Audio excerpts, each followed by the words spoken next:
नमस्कार दोस्तों, स्वागत है आपका अपने YouTube चैनल बायोग्लोज में। तो आज हम लेकर आए हैं आप सभी के लिए जीव विज्ञान का 2022 का पेपर, जिसका पेपर कोड है 348 GP। तो चलिए आज हम देख लेते हैं जो इसके बहुविकल्प प्रश्न हैं और अति लघु प्रश्न हैं, उन सभी पर हम आज चर्चा कर लेते हैं। और हम देखते हैं कि आखिरकार किस किस प्रकार के जो जीव विज्ञान का हमारा पेपर है इसमें पूछे गए हैं सभी प्रश्न। तो देखिए, इसमें जो समय होता है समय 3 घंटे है। 3 घंटे और ये 15 मिनट जो है, 3 घंटे 15 मिनट जो है, ये 15 मिनट बच्चे को ये पढ़ने के लिए दी जाती है अलग से। और यहाँ पर इसका जो पूर्णांक है वो 70 है, यानी कि पूरा पेपर 70 नंबर का होने वाला है। और 30 नंबर का आपका यहाँ पर प्रैक्टिकल होता है। तो देखिए, ये आप सभी को कुछ निर्देश दिए गए हैं, ये सभी निर्देश हैं। तो प्रत्येक विद्यार्थी जो है इन्हें बहुत अच्छे से सबसे पहले निर्देश पढ़ें, उसी के बाद अपने जो प्रश्न पत्र हैं उसे हल करना शुरू करें। तो यहाँ पर ये कुछ निर्देश हैं, आप इन्हें ध्यानपूर्वक पढ़ लीजिएगा।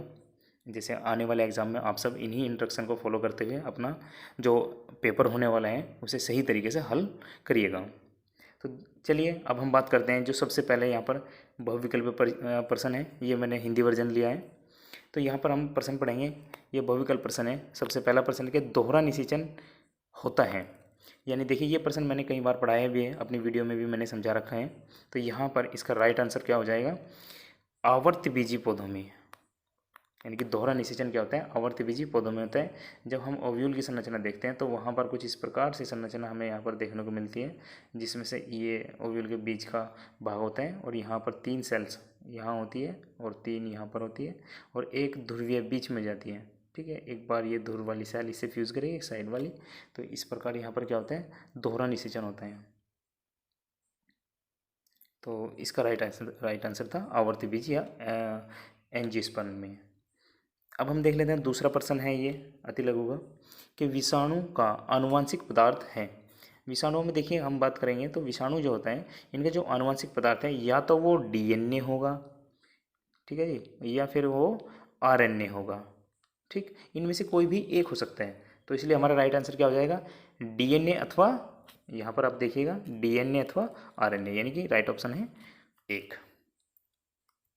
अब हम बात करेंगे सेकंड, जो श्वेत रुधिर कणिकाओं के अति उत्पादन के परिणाम स्वरूप जो कौन सा रोग होता है। अगर श्वेत है, जो हम डब्ल्यूबीसी की बात कर रहे हैं, किसकी बात कर रहे हैं, डब्ल्यूबीसी की। अगर इनकी इसका जो निर्माण है रक्त में वो अत्यधिक हो जाए तो उससे कौन सी बीमारी हो सकती है, तो उसका नाम है लुकीमिया।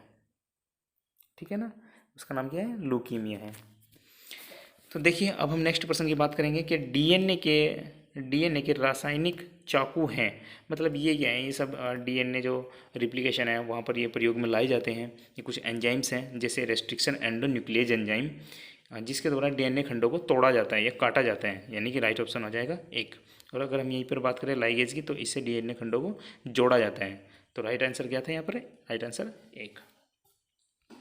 देखिए अब यहाँ पर हम कुछ बात करने जा रहे हैं कि सबसे पहले जो प्रश्न नंबर हमारा 2 है, इसमें कुछ अति लघु प्रश्न हैं जिसमें बहुत छोटे छोटे ये प्रश्न होते हैं। ठीक है, अब हम यहाँ बात करते हैं प्रश्न नंबर 2 की। और इसमें क्या दिया गया है, देखिए कि पीयूष ग्रंथि अग्र पीयूष ग्रंथि द्वारा स्रावित 2 गोनेडोट्रोपिन हार्मोन्स के नाम लिखिए।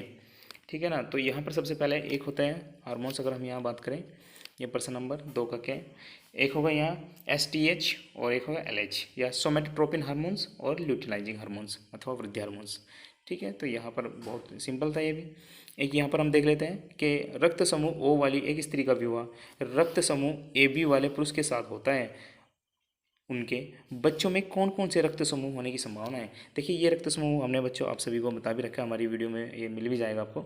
तो अगर एक बार आप देखना चाहो तो इस प्रकार से होगा, अगर ये रक्त समूह ये कोई X था और ये Y था।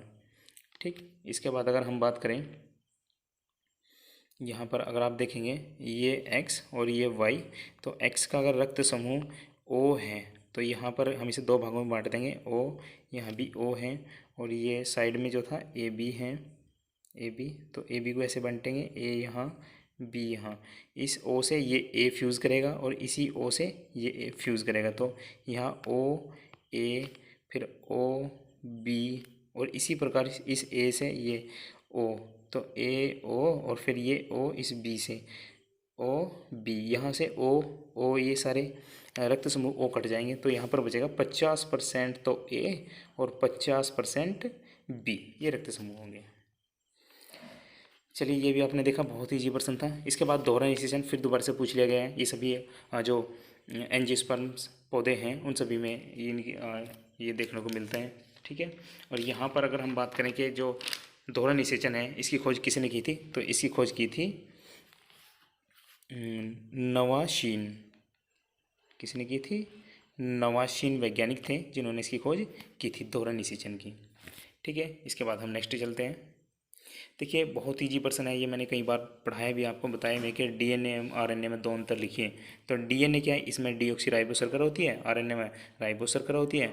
डीएनए के जो 4 नाइट्रोजनी क्षार हैं, एडेनिन, गुआनिन, साइटोसिन और थाइमिन, लेकिन आरएनए में थाइमिन के स्थान पर यूरेसिल होता है, तो दो अंतर हो गए थे। बहुत आसान था, आप सभी लोगों ने ये कर लिया होगा। इसके बाद हम बात करते हैं फाइलेरिया रोग के जनक का जंतु वैज्ञानिक नाम लिखिए। देखिए फाइलेरिया जो रोग हैं वो क्या हैं, अगर हम यहाँ बात करें, देखिए फाइलेरिया रोग को हम हाथी पाँव रोग के नाम से भी जाना जाता है, या एलिफेंटियोसिस। और इसका जो रोग वाहक है वो संक्रमित मादा क्यूलेक्स मच्छर होता है, ठीक है। और इसका जो ये तो वाहक का कार्य करेगा, लेकिन जो ये रोग फैलाता है या इसका जो पैथोजन है उसका नाम है वाउचेरिया, वाउचेरिया, वाउचेरिया बैंक्रोफ्टी, वाउचेरिया बैंक्रोफ्टी इसका पैथोजेंस या रोगजनक है।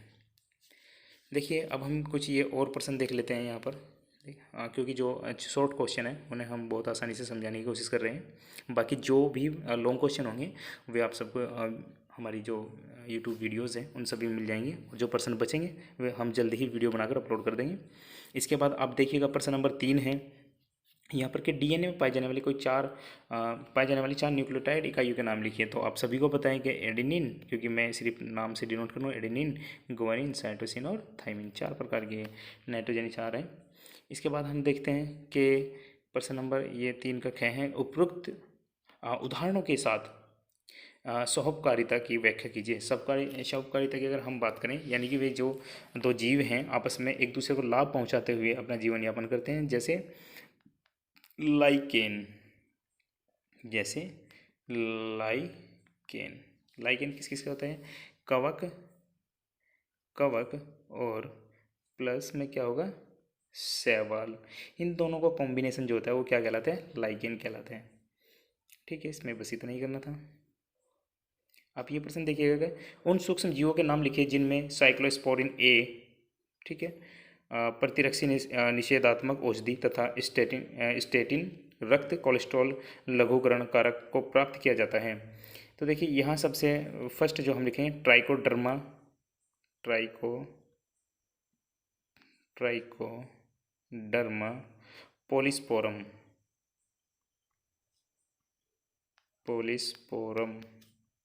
ट्राइकोडर्मा पोलिस्पोरम, ठीक है, और मोनस्कस परफूरियम, ठीक है। ये 2 सूक्ष्म जीव थे।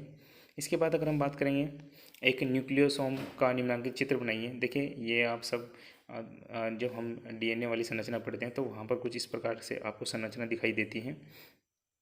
ये आप कुछ इस प्रकार से ये संरचना होती है यहाँ, ठीक है ना, ये डबल होती है और यहाँ फिर एक इस प्रकार से ये डबल है और यहाँ ये इस प्रकार से संरचना होती है, ठीक है। ये एक न्यूक्लियोसोम की संरचना है और इसमें जो क्षार युग्म होते हैं वे लगभग 200 होते हैं, ठीक है। अब हम चलते हैं इसमें। देखिए एक प्रतिरक्षी या एंटीबॉडी का निम्नलिखित चित्र बनाइए। ये मैंने कई बार समझाया भी आपको, कुछ ऐसे ये कुछ इस प्रकार से इसका चित्र होता है, ये और ये है ना, और ये सब कुछ इस प्रकार से का चित्र होता है, ठीक है। तो बहुत आसान था। अब यहाँ पे भी देखिएगा कि प्रश्न नंबर अगर हम देखें लघु उत्तरीय प्रश्न है, प्रश्न नंबर 4 कि शुक्रजन नलिका की संरचना का वर्णन कीजिए। देखिए मैं कई बार बता चुका हूँ कि स्पर्मेटोजेनेसिस वेरी वेरी इंपॉर्टेंट प्रश्न है। तो यहाँ पर शुक्रजन नलिका की संरचना बना के अगर हम देखें, मान लीजिए ये कोई नली थी, शुक्रजन नलिका है इस प्रकार से, अगर इसकी कटिंग करके हम देखें तो इसमें क्या दिखाई देंगी? इसमें कुछ सेल्स दिखाई देंगी, ठीक है। और ये क्या है, यहाँ पर एक तो होती है सर्टोली, एक तो होती है सर्टोली कोशिका और एक होती है यहाँ शुक्रजन कोशिका। शर्टोली कोशिकाएं क्या करती हैं, जो स्पर्म्स हैं उनको न्यूट्रिशन प्रोवाइड कराने का कार्य करती हैं। ठीक है, शुक्रजन कोशिकाओं से स्पर्म्स का निर्माण होता है। देखिए प्रश्न हम देखते हैं ख कि अगुणित और द्विगुणित लिंग निर्धारण क्या है, मधुमक्खी में लिंग निर्धारण की क्रियाविधि को समझाइए। देखिए मधुमक्खी में क्या है कि इसमें जो लिंग निर्धारण होता है, यहाँ पर मेल जो होगा, यहाँ पर जो मेल है वो हैप्लॉइड होता है, यानी कि अगुणित होगा, अगुणित होता है। और जो फीमेल है, फीमेल मक्खी है, रानी मक्खी है, वो डिप्लॉइड यानी कि 2n डिप्लॉइड होती है। और इसमें इस प्रकार लिंग निर्धारण को हम थोड़ा, जो वीडियो है वो थोड़ी लंबी हो जाएगी, बाकी आप इतना ही समझिएगा कि जो अगुणित है उससे नर का निर्माण होगा, ड्रोन बनेगा, और जो द्विगुणित 2n है उससे रानी मक्खी या मादा का निर्माण होगा। चलिए अब हम देख लेते हैं कि नेक्स्ट क्वेश्चन है कि पुनर्योजित डीएनए तकनीक क्या है, मनुष्य के लिए लाभकारी दो उपयोग। देखिए पुनर्योजित डीएनए तकनीक क्या है। पुनर्योजित डीएनए तकनीक में डीएनए से पुनर्योजित मतलब यानी कि रिकॉम्बिनेशन ऑफ द डीएनए, या डीएनए से डीएनए का बनना, डीएनए से डीएनए का बनना या डीएनए में फेरबदल करके कुछ एक नया प्रकार का डीएनए तैयार करना ही क्या है, अपने पुनर्योजित डीएनए है। और इसी की सहायता से भिन्न भिन्न प्रकार के जो केसेस हैं उन्हें मतलब समझाया जाता है, और उसके अच्छे निष्कर्ष या परिणामों को देखा जाता है। चलिए अब हम बात करते हैं यहाँ पर जैव विविधता क्या है, बायोडाइवर्सिटी, और परिभाषित कीजिए और जैव विविधता की क्षति के कोई 4 प्रमुख उदाहरण लिखिए। जैव विविधता क्या है कि देखिए बायोडाइवर्सिटी में यानी कि एक विशेष क्षेत्र में कहीं पर रहने वाले जीवों की जातियों में मिलने वाली विभिन्नताएँ क्या हैं, जैव विविधताएँ। और इसके जो मुख्य कारण हैं, क्षति के कारण जो हैं, आप यहाँ पर थोड़ा समझिएगा कि अगर मान लीजिए कोई एक विशेष क्षेत्र है और यहाँ पर अति दोहन हो रहे हैं, यानी कि यहाँ से पेड़ पौधे काटे जा रहे हैं, ठीक है, और यहाँ पर तो जैसे जैसे पेड़ पौधे कटेंगे, आवास घटेंगे, तो यहाँ पर क्या होगा, जीवों की संख्या में कमी आएगी, और इससे क्या होगा, जैव विविधता भी घटती जाएगी। ठीक है, और बहुत से जीव ऐसे हैं जो विलुप्त होने की कगार पर हैं, जैसे मॉरिशस की डोडो हैं, ये सब क्या हैं, और बर्फीला तेंदुआ है, ये सब विलुप्त प्राय जातियों की श्रेणी में हैं, और यही इसके मुख्य कारण हैं। मानव का बहुत सारे हस्तक्षेप हैं, जैसे इनका शिकार करा जा रहे हैं, बहुत सारे ऐसे कारण हैं जो बायोडाइवर्सिटी को प्रभावित करते हैं। चलिए देखिए लॉन्ग क्वेश्चन है, ज़्यादा डिस्क्राइब नहीं कर सकते हम इसमें क्योंकि वीडियो थोड़ा लंबी हो जाएगी फिर।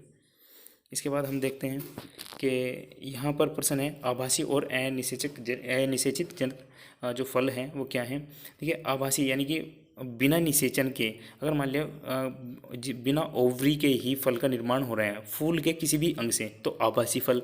और अनिषेक जनित फल क्या है, यानी कि विदाउट फर्टिलाइजेशन, ओवरी ओवरी से जो फल बन रहे हैं वो अनिषेचित या पार्थिनोकार्पी फ्रूट है। और जो बिना निषेचन के ही और ओवरी से न हो गए फ्लावर के किसी अन्य भाग से फल का निर्माण हो, उसे हम आभासी फल कहेंगे। और बिना निषेचन के है ना, जो फल का निर्माण हो रहा है विदाउट ओवरी, ठीक है, वो अनिषेचित जनक फल कहलाता है। ठीक है, पार्थिनोकार्पी। अब देखिए यहाँ पर वाहितमल उपचार हैं।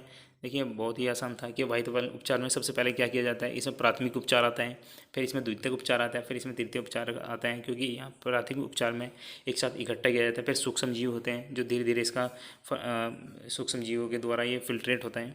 ठीक है, तो ये कोई ज़्यादा थोड़ा सा पर्सन कोई डिफ़िकल्ट नहीं था, तो कोई दिक्कत नहीं है, इसमें हो जाना चाहिए था। इसके बाद हम बात करेंगे काई प्रोटीन क्या है, उस जीव का नाम बताइए जो उत्पन्न करते हैं, जो इसे उत्पन्न करता है मनुष्य में अपने लाभ के लिए। इस प्रोटीन का किस प्रकार से उपयोग किया जाता है। देखिए जो एक हम ये कह सकते हैं कि जो कपास का पौधा है, ठीक है, कुछ ट्रांसजेनिक प्लांट्स होते हैं जिनमें ये एक प्रकार का जीवाणु मिलता है, जैसे बैसिलस थ्योरीजिएंसिस।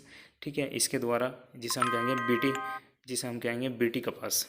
ठीक है, क्या होगा, बीटी कपास, बैसिलस थ्योरीजिएंसिस। इसके द्वारा क्या होता है कि ये बैक्टीरिया क्या होता है, एक विशेष प्रकार का टॉक्सिन छोड़ते हैं, और उसी के थ्रू क्या होता है कि ये सूक्ष्म जीवों को मारने में सक्षम होते हैं। सूक्ष्म जीव जैसे ही इनके सेलुलोज को खाएंगे या जो पौधे की बाह्य एपिडर्मिस है उसको थोड़ा सा भी कट करेंगे तो उनकी क्या होता है, मृत्यु हो जाती है। ठीक है ना, ये एक विशेष प्रकार के प्रोटीन स्रावित करते हैं। इसके बाद हम देख रहे हैं कि शीत निष्क्रियता क्या है। ठीक है, और छद्म, यानी कि इसमें से हमें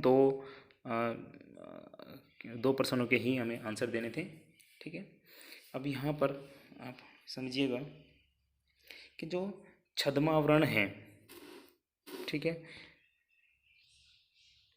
तो हम यहाँ पर बात करें छद्मावरण, यानी कि कुछ जीव ऐसे होते हैं जो प्रेडेटर से अपने आप को बचाने के लिए उसी किसी अन्य जो जीव हैं उसकी भांति वे अपना रंग चेंज कर बदल लेते हैं, तो वही क्या है, छद्मावरण है। इसे मिमिक्री भी कहते हैं, जैसे गिरगिट, ठीक है। एक ये प्रश्न भी है, बायोपायरेसी क्या है कि अगर मान लिया किसी कंट्री है, कोई कंट्री है, उसके आसपास का जो क्षेत्र है, अगर यानी कि जीव जंतुओं द्वारा जो कोई प्रजातियां हैं, जातियां हैं, किसी अन्य देश द्वारा उनका जो हनन होता है या उन्हें वे एक तरीके से चुरा लें, तो ये क्या है, बायोपायरेसी है, ठीक है।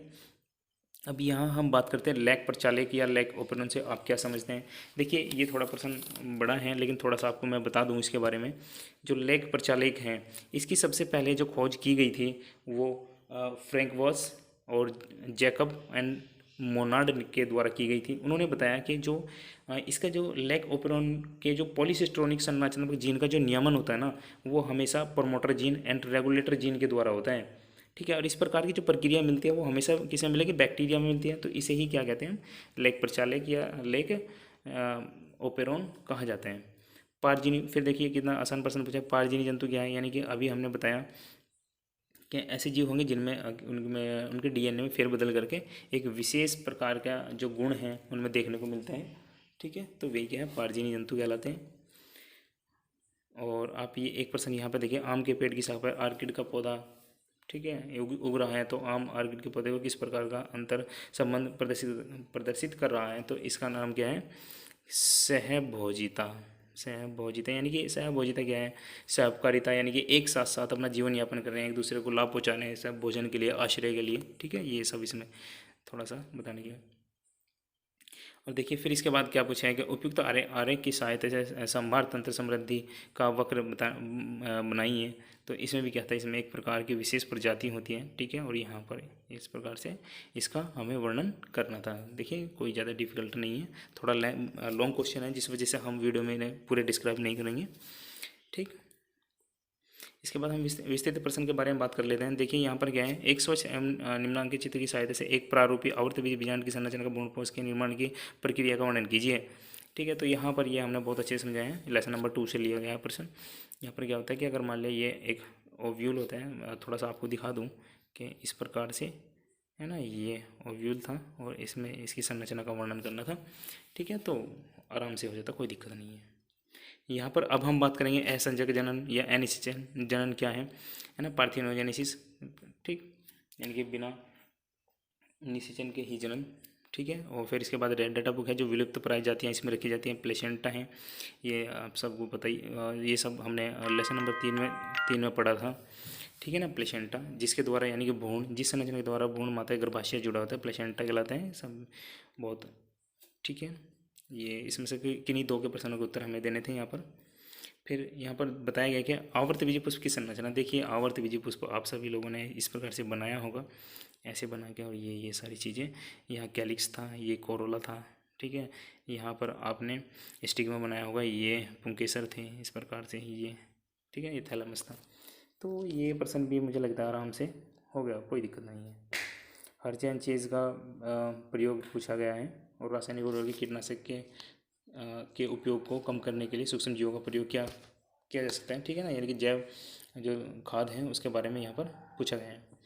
अब हम देखते हैं कि प्रतिरक्षक को परिभाषित कीजिए तथा उदाहरणों सहित निम्नलिखित में अंतरिक्ष, यानी कि एंटीबॉडी वाला प्रश्न आपसे पूछा गया। प्रतिरक्षी सहज प्रतिरक्षक जो जन्मजात होता है, और उपार्जित जो हम बाह्य रूप से अपनी इम्यून सिस्टम को बढ़ाने के लिए लेते हैं, जैसे उपार्जित प्रतिरक्षक तंत्र में आता है, सक्रिय और निष्क्रिय, ये सारी चीज़ें पूछी गई हैं।